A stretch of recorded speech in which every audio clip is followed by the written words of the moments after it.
Ukraine पर हमले को लेकर अमेरिका के राष्ट्रपति जो बाइडेन ने रूस की निंदा की है।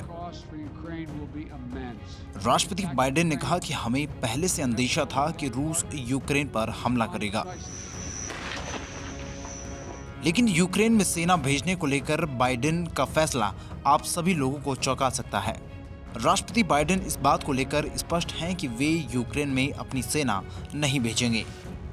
हालांकि बाइडेन ने कहा कि वो नाटो देशों की इंच भर भी जमीन की रक्षा करेंगे। इतना ही नहीं, बाइडेन ने यह भी कहा कि उनकी रूसी राष्ट्रपति व्लादिमीर पुतिन से बातचीत की कोई योजना नहीं है।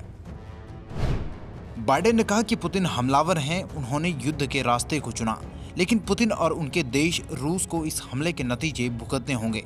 बाइडेन ने कहा कि दुनिया के ज्यादातर देश रूस के खिलाफ हैं, हम रूस पर और कड़े प्रतिबंध लगाएंगे। उन्होंने आगे कहा कि अमेरिका पर भी इस युद्ध का असर पड़ सकता है, लेकिन यूक्रेन में फंसे अमेरिकी नागरिकों की सुरक्षा हमारी प्राथमिकता है। हम साइबर हमलों का जवाब देने के लिए तैयार हैं। बाइडेन प्रशासन की प्रवक्ता ने भी यही बात दोहराई। But what I will tell you is the president has been crystal clear and consistent. He is not sending U.S. troops to fight in Ukraine. That has not changed. और कहा कि प्रेसिडेंट बाइडेन इस Ukraine में US army नहीं भेजेंगे। Biden ने कहा कि रूसी सेना ने बिना उकसावे के यूक्रेन पर क्रूर हमला शुरू कर दिया है।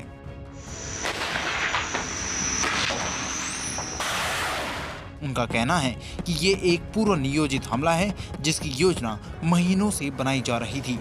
उन्होंने आगे कहा कि हम G7 देश मिलकर रूस को जवाब देंगे। VTB समेत रूस के 4 और बैंकों पर प्रतिबंध लगाए जाएंगे। बाइडेन ने कहा कि रूस के राष्ट्रपति पुतिन से बात करने की मेरी कोई योजना नहीं है।